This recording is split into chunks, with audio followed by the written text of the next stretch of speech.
السلام عليكم خوتي خواتاتي، كي دايرين؟ لاباس عليكم؟ احوال طيبه ان شاء الله. نتمنى هذا الفيديو ان شاء الله يلقاكم على خير وبخير وانتم كتشاهدوا هذا الفيديو. اليوم درت واحد الحمص، قلت نشاركه معكم. علاش؟ لا، كما ديما فعندي هذا الحمص درته على 4 ديال الطرق، يعني 4 اشكال. وب يعني حوايج اللي هما عندنا في الدار، يعني شي حاجات ماشي زعما اسهل حاجه وحاجه موفره عندنا في البيت. فقلت ان شاء الله نديرو ونشاركو مع خوتي خواتاتي المتتبعين ديالي متتبعات، على بركه الله. ان شاء الله نتوما شوفوا كيفاش هذا بالسبانيخ، يعني هذا بالباربه. البربه والحمص كما هذا، وداك السبانخ والحمص. واحد هذا سميتو، واحد بزيت الزيتون، وهذا بزيت الزيتون والحمص، وهذا بالفلفلة مشوية حمراء.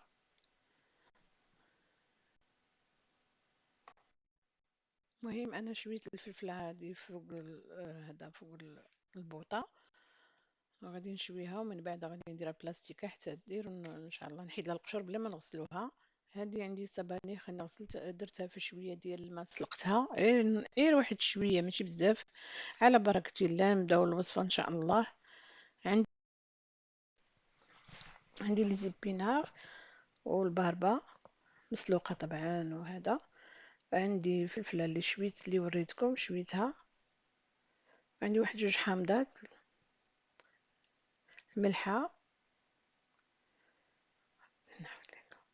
عندي الملحه والثومه والبزار. هاد المقادير غادي نقسموهم تقريبا على واحد 4 ديال الاشكال. والطحينه،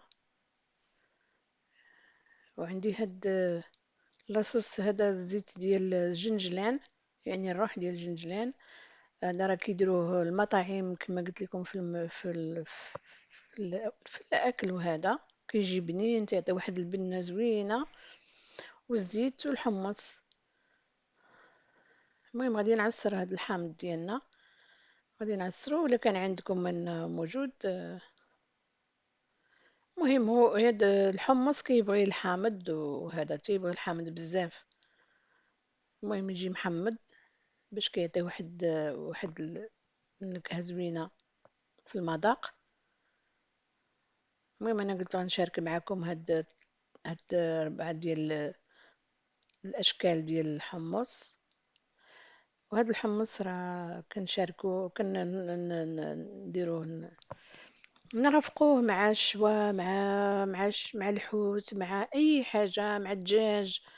آم، زوين زوين بزاف. تقدروا ديروه حتى مع في السندويشات، بحال الثوم، بحال هذاك الشكل ديال الثوم اللي درت معكم، هذيك الوصفه ديال الثومه. حتى هي كتجي هذيك حتى هي هائله وزوينه، وان شاء الله الا جربتوها راه ما غاديش تبقاو تستغناو عليها. دائما تحطوها في الاكل، وهذا عندكم في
شويه ديال البزار، زيت.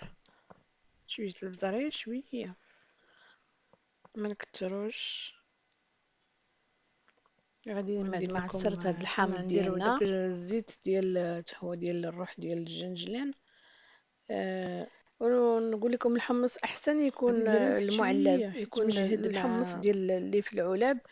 هذاك الطحينه زوين، هذاك مع هذا، كيجي غندير زعما شويه حيت هذا احسن من تيعطي اللي واحد المذاق نديرو في في الطعم الدار ديال ديال هذا، تيكون الحاجه. شويه قاصح. اي اكله ولا هذا تيخلي تعرفوا شويه صحاب مهم على المطاعم راه حسب. كيطيبوا به، على كيعتمدوا بركه عليه الله بزاف. نبداو الوصفه ان شاء غادي الله نزيد ديالنا. واحد شويه ديال الزيت، جبت هاد شويه وصافي. الماكينه ديال الطحانه، غادي نطحنوه غادي ندير مزيان الوصفه الاولى ان شاء الله معكم. غادي نقسم هاد حتى الحمص، ما نطحنوه غنديرش مزيان غنديروش مزيان. كله، عاد لان بغا ندير كل من واحد، كل من وحده فيها زعما وصفه الشكل ديالها. هذا غنديرو بالفلفله، الفلفله هاد الفلفله حمراء. ندير الحامض. حتى اللي عندنا الزيتون نقدروا نستعملوه بالزيتون الابيض، حتى هو تيجي زوين في هذا. كاينين فيه طرق كثيره، المهم كاين زعلوك، الطحينه كاين صحتي يعني ديالنا صحتي الدنجال. موجوده. غادي المهم نشوف هادو الا 3 كانت ديال باقا الصوف شويه ديال الثومه. الحرشه نقدر نزيدها. انا غادا نزيدها معكم دقه دقيق، دقه معليش ماشي وهادشي راه مشكله. زوين وساهل. كندوق المذاق ديالها واش خاصها الحامض. غادي نزيدها الحامض عاود، لان خاصها الحامض. غادي ندير هاد الطحينه. الطحينه حتى المهم هي نخلطها، نعاود راه نخلطها شويه باش من يتخلط ليا داك صايبه الحامض من مع الجنجلان العناصر هادو. طبعا.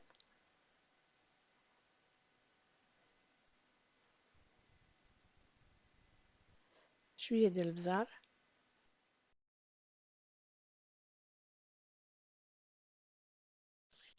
عندي الطحينه، واحد المعلقه كبيره ديال الطحينه.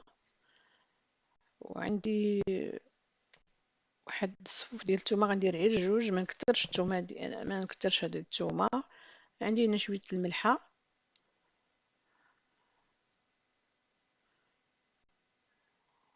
وهنا الحامض معصر، يعني واحد حامضه ولا هو كيبغي الحامض بزاف اصلا. على بركه الله. عندي هنايا واحد جوج كيسان ديال العنبه ديال الحمص والزيت العود. وإلا ما بغيتوش ديروا زيت العود ديروا غير الزيت العاديه. فهذا انا قلت ندير فيه زيت العود لانه هو ما فيه حتى شي حاجه هذا. غادي نجيب هاد الاله ديالنا.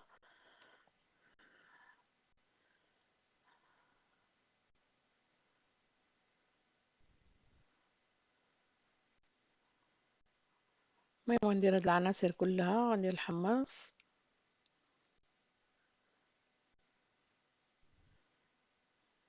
حتى الا بغيتو ديروا يعني كميه قليله ديروا ماشي مشكل، لان غادي نقسموا هاد الحمص على ربعه هذا، ربعه المرات. ندير الحامض. و يستحسن اننا نديروا الحامض بزاف، لانه هو سره هو انك تمضقوا الحامض، يعني يكون فيه الحامض. انا درت هنا 3 ديال الصفوف ديال الثومه. غادي ندير هاد الطحينه، واحد المعلقه كبيره.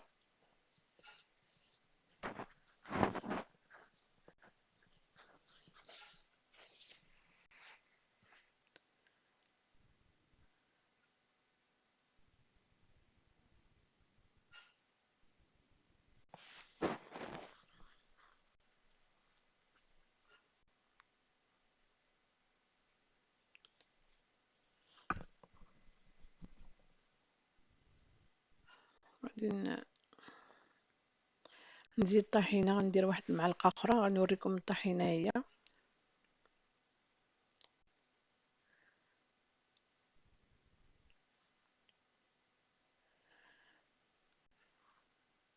هاد الطحينه راه ولات كتباع في الاسواق، يعني في اي بلاصه تلقاوها، بالاخص كتكون عند العرب. كتلقاوها حتى في اي ستور، يعني تكون غير في المكان اللي كيبيعوا داكشي ديال العرب وصافي.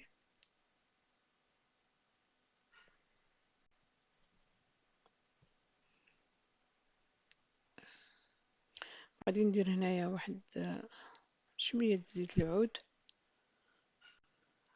حتى اللي ما بغاش يديرو بالزيت العود يديروه بالزيت العادي. غادي نطحنو هاد العناصر كلها تيطحن لينا مزيان. المهم بالنسبة لهذا نطحنوه مزيان هاد الحمص.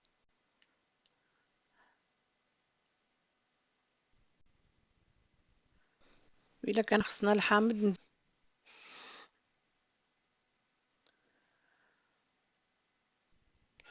المهم كنعاود تنقلبو نشوفو واش تطحن، كنهبطو هذاك كيطلع لينا داك الحمص اللي كيبقى غليظ كيطلع في الفوق في الماكين الجناب، وكنحاولو نهبطو ونقلبو.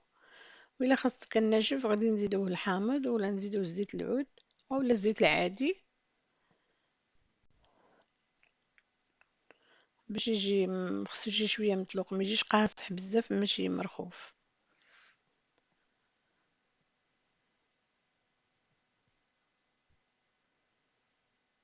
فهاد الطحينه راه تقدروا تقدموها مع الدجاج مع الحوت مع المشاوي مع اي حاجه. يعني تقدروا ديروه حتى في ملي تصايبوا شاورما حتى هو راه كيكون زعما تحتاجوه معاها تحطوه في البلاطو ولا هذا. توجدوا هذا الحمص يكون عندكم مع ديك الثومه اللي انا شاركتها معكم في الفيديو اللي فات.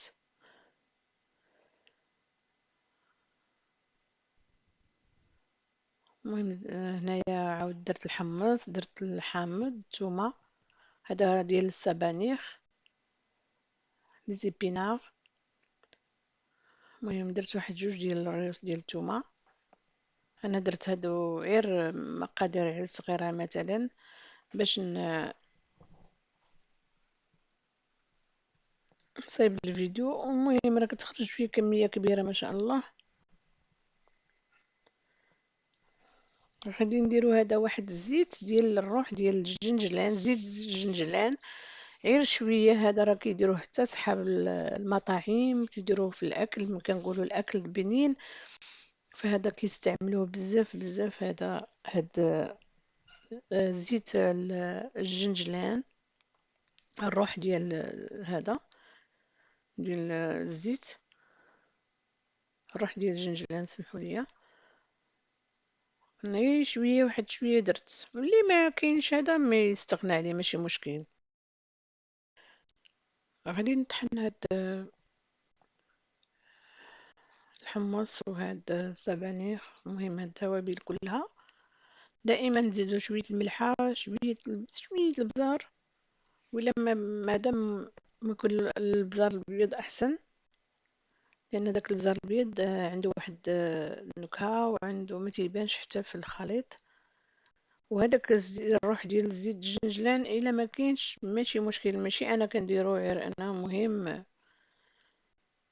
هو تيدار فيه غير انا قلت غادي نزيدو كاضافه انا عندي موجود. المهم كنطحنوا هاد الحمص مزيان كما درنا في الاول. غادي نزيدو الزيت غنزيد شويه ديال الزيت حتى الزيت انه هو كيحافظ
المهم الطريقة راه شارحة راسها، كل نفس المقادير لكل كل صحن في هذا اللي حطينا.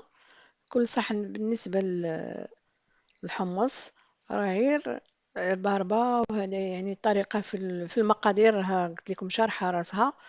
غير اللي هذا راه نتوما راه السبانخ، هذا الفلفلة، هذه بالزيت، الثانية بالباربة.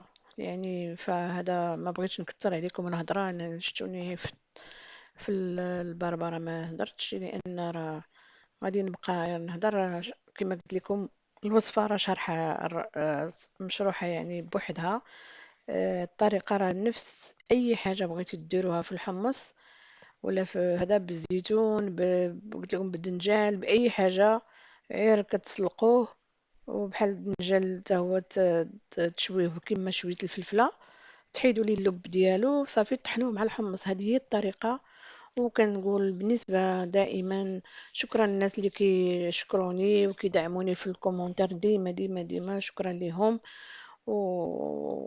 والناس اللي كيدخلوا عندي جداد يتابونا ويضربوا الجرس ويديروا ديما يتسجلوا، وشكرا لهم. واللي كيشجعنا شكرا ليه، واللي دخل مرحبا به. والسلام عليكم ورحمة الله وبركاته.